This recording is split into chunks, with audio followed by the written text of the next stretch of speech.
So Bryson doesn't feel well, so he doesn't really want to do a whole lot of talking today. So I'm going to do all the talking. We've been switching back and forth on really who's going to do all the talking. And I was like, well, I'm dressed today, so how about we get a couple videos, because Lane knows, which Andrea's pretty new, but Lane knows half the time I'm like in gym clothes, ready to end the day and go work out downstairs. But I have some really good stuff for you guys, but I'm also going to go on Facebook Live. So give me just a second here. I'm going to get this rocking and rolling. And I love that it's just the ladies on the call this morning or this evening. So I don't ever get to like just be all ladies. So I love you guys and I appreciate you guys being on here. This thing is probably not going to work. Is it messy? Bryson says my hair looks bad. Hang on. No, it doesn't. You look great. Well, I appreciate you guys. So, well, things have been really crazy. As you guys know, we've kind of been, well, now it's just me and you, Lane. So we're going to go to war here together. So Bryce and I have been freaking traveling all over the place. We've been in Salt Lake City, Utah. I was in Tennessee last year. I absolutely love it. I love everything about traveling. So I'm here for the next trip as soon as it comes around and Andy says, book your flight. I'm rocking and rolling and ready to roll out. So the last couple of weeks we've done, and we were in Vegas before that. You guys saw we did our last Zoom call on a iPad, one of the ones that we were on the road to Las Vegas. So I know things have been kind of crazy, so we've got some good stuff for you. And then last week, if you guys didn't, which Lane, I think you scheduled your stuff, but Andrea, what we did last week was some one-on-one stuff, but I know you and I are working together anyways. But so that's kind of been the recap the last couple of weeks. And the biggest thing that I wanted to focus on today was ways that you could add value, because it's a piece that as we continue to work in different industries, people have a lot of confusion on what is value, how they can add value to the client and before the sale, and also on the back end after the sale. How can you continue to retain that relationship with the client, but ultimately build such a good relationship that you can ask for referrals and have continued business as you build your business within the business that you're in. Unless you're a business owner itself, then of course you want to be able to relay this to your people on how you guys can build better relationships. So the first thing I have on here as far as adding extra value, here's looking all kinds of nuts. As far as adding extra value is going to be attitude. One of the biggest things that we talk about is a lot of people have an awful attitude. We're really in the age of dead people, sad people, where most of the time, if you walk by them, they can't even get their face out of their phone long enough to tell you a hello or show you where anything is at. I do have to say though, every single Walmart I've been into lately has really leveled up on their customer service. Never really been a Walmart shopper, but that just goes to show that the experience and the fact that I can find someone to help me through the store allows me to say, hey, you know, maybe I'll continue to go there because I love the attitude and I love the energy. So that experience is really important, even related to the automotive space. Since both of you ladies are more on the automotive side, having that winning energy. I had a phone call today with someone and she said there's a trend where in the first 90 days, people tend to do really good the first 90 days that they're in sales, and then they really drop off after that. The reason that they do so good in the first 90 days is because they have such a kick-ass attitude. They're constantly excited to be there. They're fired up. It's brand new to them, and they're ready to freaking rock and roll. And their attitude really sells more than if they actually know what they're talking about. And it's like the more that we actually dive into the side of getting stuck into objections and word tracks and things of that nature, we almost try to overanalyze the situation at that point where we need to go back and just be the new guy again, fired up and ready to roll, because that kind of attitude and being able to give that experience to the client sold a heck of a lot more than trying to throw some word track at them that was really half-assed because we didn't do enough practice with it. So the one way that you can add value is going to be having that winning energy, that good attitude. The next one is going to be solving problems. So for you guys, this is giving upfront value. And Andy says this a lot. Alex Ramosi says this a lot, is ways that you can create raging fans. And what that means is solving problems for people before they ever ask you for a solution. And we use this a lot when it comes to generating leads in other industries, not just automotive, but even if you're talking about the housing market or HVAC, solar, roofing, anything like that, you're providing value to somebody before they actually reached out to you and asked for it. Because then it's like, wow, this person went out of their way to solve a problem for me. And another good example of that, what would be a good example of that, Bryson, for people? Solving a problem? Yeah, for like upfront value. He's better at coming up with like crazy examples. For example, Joe was an installer and Laura was a sales company, and they were looking for each other but didn't know each other, so I connected them. Okay, did you guys hear that? So what he's saying, like another example of this that a lot of people utilize is in networking, to where you say you have someone that's a realtor, but you also have someone that you know that's a roofer, and you hear that one of them has a problem. It's like, oh, well, as a realtor, you need to know a lot of roofers, and you're lacking a good, reliable person in roofing or in solar.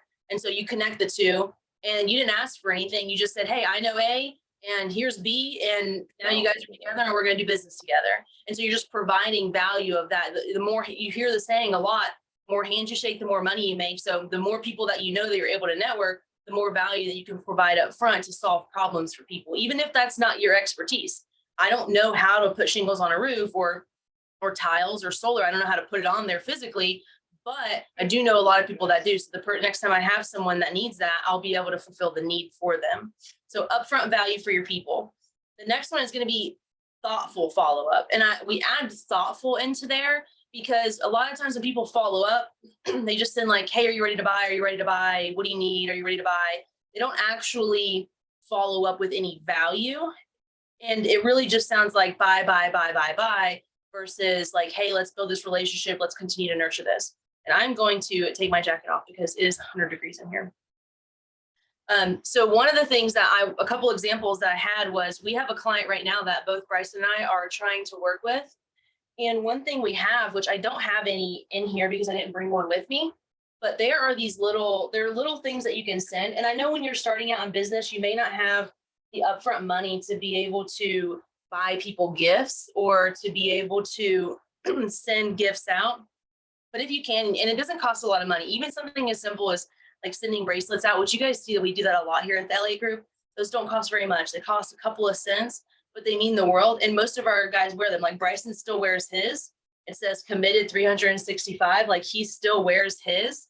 And this is a 10-cent bracelet. And even Andy talks about these a lot. We were just at a seminar and Andy was talking about these little bracelets that they all turn our wrist green because they're copper. And he's like, all my guys wear these bracelets. And he's like, we paid $13 for them on Etsy and they turn your wrist green. But every time I give one to my team, they cry about it. Like we cry over these, which is so crazy, but it's that sense of like you belong to something. And so doing something like that, where you make someone that you're trying to do business with, make them feel belonging to you. And so we have a client that we want to work with. And it's, when I say thoughtful, here's where the thoughtful piece comes in. We're not just sending this potential client, a gift. We're sending him these little video boxes. The video boxes are like $30 a piece. And we record a video on how we want to do business together. But in addition to that, he loves hot sauce. And what was the other thing? Diet Pepsi. Okay, hot sauce and Diet Pepsi. It seems really silly, but the fact that we went out of our way to get a hold of his assistant to say, hey, what does he like? He loves very rare hot sauces and he loves Diet Pepsi. So it's like, so inside the box, we're going to have Elliott gear, we're going to have the little video, and then we're going to have hot sauce and Diet Pepsi. And this works a lot in more than just, we're talking more than just our industry. We're talking about real estate utilizes this a lot. Any kind of business partnership. Something that I hear a lot in the automotive space is, hey, the top guy always gets fed leads. Well, the top guy gets fed leads, number one, because he can close, but number two, because he's also been really good at building a relationship with the higher ups inside of the dealership who are going to constantly feed him leads. So that's just a relationship that he needed. But on the outside of this, if he took that same mentality and built relationships with other people, let's talk about business owners, for example, in the automotive space. If you have someone that comes in and they're a construction worker, or they do anything that requires work trucks, that's a hell of a relationship to have. Imagine how many work vehicles you could sell someone who's starting to build a business. So those are those kinds of connections that we got to really think outside the box when it comes to the kind of people that we can work with. But being thoughtful. Another instance is whenever Bryson and I, a couple of years ago, we actually bought our house. One of the things that my realtor did was we bought our house in November. And so she mailed us a little ornament that had a house with a little key on it. And it said, your first home. And that was something that I cherished that forever because it was thoughtful. It wasn't just a follow-up, it was thoughtful. And then coming full circle to that 2-3 years later, who's the person that I called to sell my house? Well, I called Laura, my realtor, who sent me that nice gift and was so helpful through the process of buying her home. I figured, what better person? Because she's thinking about this in the long game, and she knows that something like that may come out of her pocket a little bit, but it's going to have a long-term gain for her because she's not in this for the short term. None of us are in business for the short term. We're in this business for the long term. And another piece to this, if you don't have the upfront investment to be able to start buying all of these things, which is completely okay. Know that you don't have to come out of pocket for anything to be able to have follow-up that actually has value to it and is thoughtful. Another piece that you can do is sending education and sending memes and making people laugh. You can make people laugh for free. If you have a sense of humor and you're creative, you can make people laugh for free. It's just going to take you a little bit extra time of having to go and actually learn about the person to make them laugh, or learn about the person on, hey, what's something that I can send them that would educate them, that they would find valuable, but I've done my research and I know what their need is. So again, you're just, with the education part, you're just fulfilling a need. They wanted to know something, or maybe they did business with you in the past and you just want to continue to educate and add value to them. And birthdays are massive. If you don't have birthdays for your client base, that's a problem. Everyone loves to get a happy birthday. Everyone loves to get a birthday shout out. That's such an easy piece that you can actually implement into your business to be able to add value to somebody. Another key piece to this is going to be listening. And a lot of people don't listen. When you get into the sales process, you start to instantly go from, well, I just really want to close this deal. I want to close this deal. I want to close this deal. And when you really start thinking about the deal and you lack actually building a relationship with someone and listening to what they say to build that long-term relationship, they will get a feel for that. They'll know what you're doing and they're going to get turned off by it immediately. They don't want someone that's salesy. People do business with people that they like, know, and trust. If they like you, they know you, and they trust you, they're going to spend their money with you. Money is exchanged whenever you're able to solve somebody's problem. If that means they need a new car, you have the car that they want, and they like, know, and trust you, money will be exchanged if you can solve that problem for them. If you're in real estate and you have someone that's in need of a house or needs to sell a house, well, they have a need and you have the ability to fulfill it. And whenever you do that the right way, money will be exchanged. A piece of this example is, I was just on the phone with one of my clients, and Bryson pointed out that I did this, and I did this unintentional. I used to have to be intentional about it. You do have to start out in the beginning being intentional about listening to people, and it's a skill. Listening is a skill. And as my client's talking to me yesterday, he's telling me about his wife, he's telling me about his kids. I wrote both of his kids' names down. And I also wrote the age of his kids, because he wouldn't have told me that if it wasn't important to him. Obviously, his family is really important to him. And it also gives me something later on that when I go to reach out to him, I can say, hey, how's your wife? How's your kids? And I since I know their age, I know generally kind of what they're into. If they're 10 years old, I know what they're generally into. So it's an easy way to also show that I care about his family, because at the end of the day, I do. Or I wouldn't have written it down if I just didn't give two diddles. But I know too that when I call him, I don't want it to be an empty conversation. I want to add value and show him like, hey, I'm listening to you and I know how important your family is to you. So I'm always going to start out with that firsthand. So start taking these little pieces, put them in your pocket, and this transitions straight into how you track all of this information, because this is a really big piece that anyone, especially if you're new in sales, you really struggle with. But you don't have to be average in adding value to people. You really can think outside of the box. Something else that Bryson and I do, I think is hilarious, but maybe other people won't. So we like to joke, and in business, we do talk a lot about money. Let's just be real. If we're not talking about money, I don't even know what we're talking about, because that's the whole reason, not the whole reason. That's part of the reason that we're building a business, is because if you want the business to survive, you have to make money. None of you guys would do your jobs if it wasn't because you wanted to make money and be able to support your family. But one thing that we do is, I went recently and I actually went to Goodwill and I bought pants, and I bought like the biggest dress pants I could possibly find. And I started shipping these pairs of pants out for people that I wanted to potentially partner with for business. And I sent these pair of pants out, and they're giant. And I mean, I find the biggest ones because I think it's funny. And so I put a little note in there and I was like, hey, here's an extra pair of pants for all that cash you're going to make after you partner with Andy Elliott. And I'd ship it out. And within a couple of days, I get a text message back. They're dying. They absolutely love it. It's funny. But again, we're thinking outside of the box. Selena does all kinds of crazy stuff where she just tries to think outside of the box. One thing that she does, which everybody in business could implement this, she carries this little camera around as she's networking with people. She carries this, one of those little like Polaroid camera things around. And when she takes a picture with somebody, she makes sure she's in the picture so they remember who she is. She snaps a picture of it. And then on the back, she has got a little QR code, or she was handwriting them for a time period, but she has a little QR code where they can go back and they can actually reconnect with Selena because she went out of her way to build a relationship with them, build rapport, took a picture with them so that they would remember who she was. And then she left them with that gift. And that speaks so much louder than just shaking hands and exchanging a phone number. It's outside of the box. It's not what anyone else is doing. If you're doing what everybody else is doing, I can tell you that if you're following everybody else, you're probably following the 80% and you're following the majority of people. I would find the people at the top and I'd follow what they're doing. I'd find the people that are thinking outside of the box and doing all of these things that might be like, oh, that's silly, which hell, if you're in a position where you have a manager, they're going to tell you a lot of stuff that you do is silly, but the silly stuff works. The making people laugh works. All of that actually works because it shows that you're a human being and you're not just here to close a deal. And that leads into what I meant by your organization side.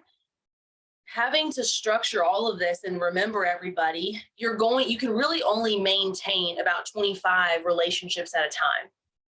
Anything more than that is unrealistic on whether or not. So at that point, it's like, is it actually a relationship? And I mean a give and take relationship. You can only maintain about 25 of those. Otherwise, it's just you touching a lot of people, but there's not a lot of value in just reaching out to a bunch of people. And so you want to have your 25 people that you're really close with. You want to keep those guys organized. And something that a lot of people struggle using is utilizing their CRM, their customer relation, management system. Your CRM is one of the most important pieces because it's going to be the only thing that really keeps you organized. Because I can tell you that I unintentionally, but I do this. I write down a lot of notes. You guys know I actually just bought a new notebook this morning, which I'm really excited about because you guys know how I am about my notebooks. So after 6 months, I think this is my fifth notebook. I'm always writing stuff down, but people don't utilize their CRM. And if you don't, on a business standpoint, you look kind of silly not utilizing your CRM, because if you have another conversation with that person and you can't remember what they told you before, it doesn't look very professional of you. And it also almost makes you seem a little uncaring, because we all know you can only I can only memorize the 25 people that I work closest with, if that. Yeah, really, I would say like, Bryson thinks he's funny. He said 5. He's so funny. So utilize your CRM. And I say this too, because when people start out in sales, they automatically are like, oh, I don't really have that many clients right now. I can memorize all of them. Yeah, you can memorize all of them maybe on month 1, month 2, and maybe into month 3. But once you get past that and you're building your business and you're starting to fill your pipeline up, you're going to get to a point where you can't remember all of those conversations. You can't. And it's not a lack of caring. It's just that there's too many of them and your brain won't do it. And so utilizing your CRM allows you to have a foundation of people that you can reach back out to later on, whether you're in automotive sales or you're in something else. But make sure that when you're entering in all of your information, that you're clear, that you're precise, that you put in all of those little details about the kids, and that you put in everything, you put in their birthday in there, to where you can follow up with these guys later on and ultimately ask for more business later. And the Dream 25, I hear 2 structures when it comes to building your Dream 25. You kind of have, we have 2 lists of Dream 25s, and one of them came from, I don't even remember who said that. I think it was Ryan Stuman, I think, said, hey, build your Dream 25. I'm losing my voice. Said, hey, build your Dream 25. And in your Dream 25, those are going to be the 25 people that you want to do business with. And then I went to another event with Coach Burt this past weekend, and he structured the Dream 25 as 25 people that you nurture your relationships with. And so we actually have 2 lists, and one list is just the people that we want to partner with, and the other list is our closest relationships. And what you do is every single day you pull 2 or 3 names off the list, and you make some kind of point of contact with them, but with intention, with value, thinking outside of the box and making sure that you're doing it in a way that's thoughtful to them and not just to buy me. So if you guys have never built a Dream 25 list, it's something that you do need to prioritize building. And in the automotive space, like I was telling Bryson, because he asked me, he said, well, a lot of salespeople, especially in automotive or maybe in solar where you're selling a specific product, they may have a harder time building a Dream 25. I think that's false. If you do your networking the right way and you do your networking through social media and you get out there and you shake some hands, I'm so sorry, hang on. Oh my gosh. So if you build everything the right way and you're utilizing social media, it's not very hard for you to build your Dream 25 of people that you want to build relationships with. Even if you sell an individual product, like I said, think about asking the right questions. If you're selling vehicles and somebody comes in and you know what they do, find out what they do for a living, because you could utilize them later on, or you can use that network of people to be able to add value to connect more people that ultimately are like, hey, the next time I have someone that I know needs a car, who am I going to refer them to? So make sure that as you're building your list, and it could be, like I said, that business owner, if that business owner is buying a lot of vehicles or a fleet of vehicles, or they're starting a fleet or whatever that looks like, if they're doing that, build that relationship with them, build that rapport. So the next time they need a new work truck, go out there and get it. And because an example that Bryson used was in a previous company that we worked for, the guy was going out like every year and buying a new work truck because he would just keep upgrading his work truck, but he'd always go to the same person every single year. It's like, well, you started out with a $20,000 work truck and now you're in a $65,000 work truck. Like every year you're upgrading your truck. I mean, that's the kind of relationship that I'd want to be able to nurture and out of my Dream 25 to make sure that I'm continuing to make sure that that person gets taken care of. But pick a couple of those people a day, reach out to them, give them some love, give them some support, give them what they need to continue to nurture that relationship. It's raspy, isn't it? Bryson's giving me a hard time.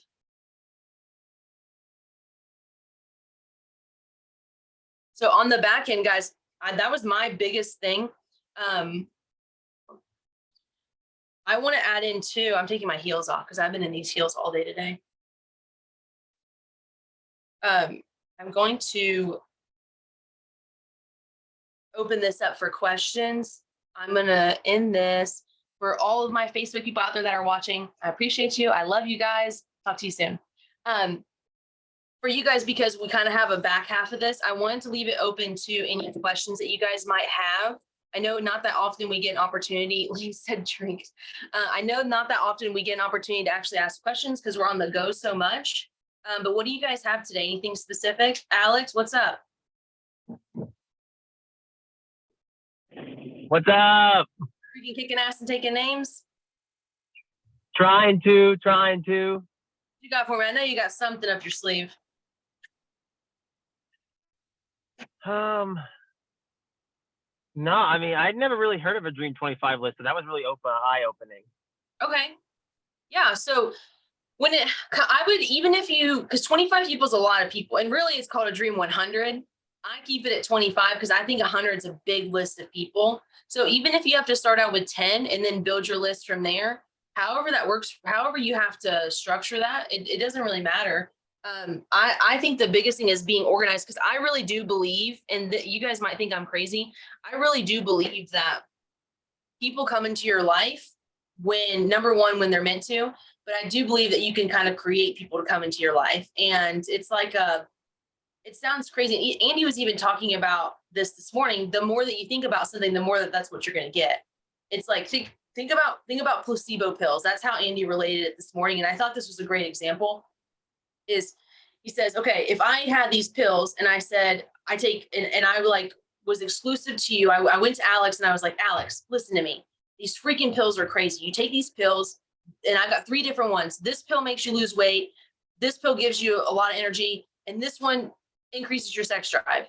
And like, if those are the 3 things that I told you it would do, and I'm like, dude, you take these will actually change your life.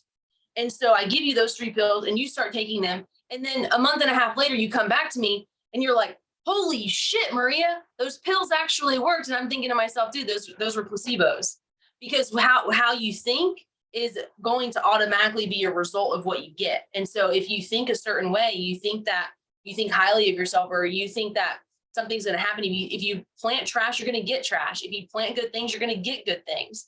And it's same thing with that Dream 25, same thing with listing out goals, same thing with manifesting like what your future is going to look like in a year, or what your future is going to look like in 2 years, or doing a vision board. Like that's why people do vision boards, because what they see and what they have in their mind constantly is usually what they get.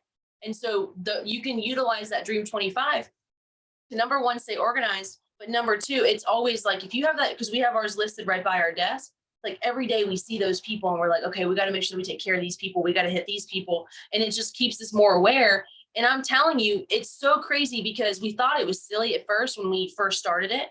And we had our Dream 25. And since we started here, which has taken some time because these are bigger companies and bigger projects, we put these people on this list. And by month 3, I would say, I think the first was like month 3 or month 4, we're erasing a name off of our list of our potential clients and putting them into like our nurture 25, because we were able to do business with them. Someone we never spoke to before. We just started doing an episode about building a board. I know I need to do an episode on that, but it's real. That's why. So building like a dream board, a vision board. Yeah. Lane, you still need to build your vision board if you haven't already. And so that's where that Dream 25 is starting to manifest those, because it's so crazy that some of these companies or people that Bryce and I have put on our list, we cross off and we have to replace with another name. And I didn't think that would ever happen. I just built it because I was told to build it. I didn't really know what it meant. And then once I started doing it, I'm like, now I'm even more intentional about who I put on my Dream 25 list though. But you have to start somewhere. You just have to take the initiative to do that. And you can do that in anything. It doesn't have to just be business. You can do that in any like sense. If your dream is to freaking go to Mexico with Andy Elliott, then I mean, like, shit, write that down. You never know. I think it could definitely happen. I didn't think it would happen for me, and I did it. So Yeah, actually, it's so funny you said that though, because I realized that like I need to have that nurture list with like my groom party, because my wife and I are going to get married next year. So like I got to start doing that now. heck yeah. Congratulations. Oh, thank you. I appreciate that. You're It's welcome. been 2 years in the making. Got another year to go. I love it. All right. Does anyone else have anything, Max? Are you just down there being quiet today? It's probably got like a pot in there. Oh, there he is. Yeah, pretty much. Okay. Well, what you got? You got anything for me, or are you good? Good right now. All right. Well, keep kicking ass and taking names. I love it. Lane, you good? I see her flexing up there. Oh, she's breaking up. Hey, well, listen, you guys, this has been amazing. I love doing these calls. They're one of my favorite things to be able to do. And like I said, I know Bryce and I have kind of bounced back and forth on who's going to do the calls, but we're still going to keep them up. You guys are our closest people, the ones that we love to just directly lay into. So, and again, as we've pushed before, if you guys have other people in sales that are struggling, just send them the link, have them hop on the call, have them come on. There's a lot of different ways. And I know we don't necessarily vision board episode. We don't necessarily go over word tracks and things like that. For anyone that's new on the call, we sometimes will go over word tracks, or I'll bring like Georgia in here or something, and we'll go over some word tracks. That's stuff that Andy teaches. We know all of them, but it's just something that he teaches and that he's the expert at. So we leave that up to Andy. A lot of this other stuff is related to mindset, to business, to how we've scaled so quickly. And we just take all of that from all of our mentors, including Andy, but also with being able to work directly with Sean, and Sean scaling the business, and being able to work with people like Ryan Stuman. And we work with so many bigger names out there, like even in the door-to-door space, Sam Taggart, Brad Lee, Ryan Pineda. We're working with a lot of these other guys out there that we're directly getting mentored to. And a lot of the stuff we learn, we just share back with you guys, because we know that even if you guys take one little golden nugget and you go back with it, like Alex building his Dream 25 and Lane building her vision board, or whatever that looks like for you guys, or even if you took an idea as far as how to add value, you took one idea on how to add value for somebody. Those are powerful pieces. I want to leave you with this, because I thought this was badass, and I've actually implemented this. And Andrea can tell you, because I just started this, and she's been one of the people that I've done this to. Is when you sell a car, or you sell anything, one thing that you can do to add value and also give you a second opportunity to be able to ask for referrals is when you close the deal, they're all excited about the car because they just bought a car and then they want to leave because they probably just spent way more time at the dealership than they really wanted to. Let them leave with their car once it's sold, but make sure that you go ahead and get them on the schedule to come back in a week to get them back out to the dealership. If they're or if they'll even hop on a phone call, save some kind of nugget of a feature of the car that whenever they come back out, you can say, hey, there's this feature of this car that I really wanted to show you, and where you can actually get back with the client, show them, make sure they're happy with the vehicle, show them this extra feature, and it just adds a little piece. And then you can also ask again, like, hey, I'm so glad that you love the vehicle. I'm so glad we got an opportunity to be able to see each other again. Who else do you have that you can shoot me their number that's looking for a vehicle right now? Who else do you know right now? Don't say, hey, if you know someone, ask them who they know now, because it's going to get their brain to trigger to say, who do I know right now that's actually looking for a vehicle? But it adds a little piece of value that you're willing to go out of your way to spend an extra 10 or 15 minutes with them to make sure they're completely happy with their purchase. So now you know that you're securing the future purchase of their vehicle, and you're also getting more referrals from them because you went above and beyond. Nobody else in the industry is doing this. I've started doing this as far as training is concerned. I don't just sell people courses. I don't, the courses are what they are, but human interaction and human capital is the biggest piece to any business. It doesn't matter what industry you're in. And so for me, I told Andrea, I said, hey, you're going to get inside of this training. You're going to dabble in it for a couple of days. And in a couple of days, you and I, we're going to hop on a Zoom call and we're going to actually structure a plan together. And I'm going to tell you exactly which courses you need to take to be successful where you're at right now. And she said, okay, done. Because then it also allows for her and I to spend a little bit more one-on-one time together, where sometimes when we're on a phone call or sometimes when we're just trying to close that deal on the lot and just get it done with, that you don't get that extra time. And it's just a little piece that you can add in. And as far as how to talk to managers, you mean like as an employee, talk to managers, Lane?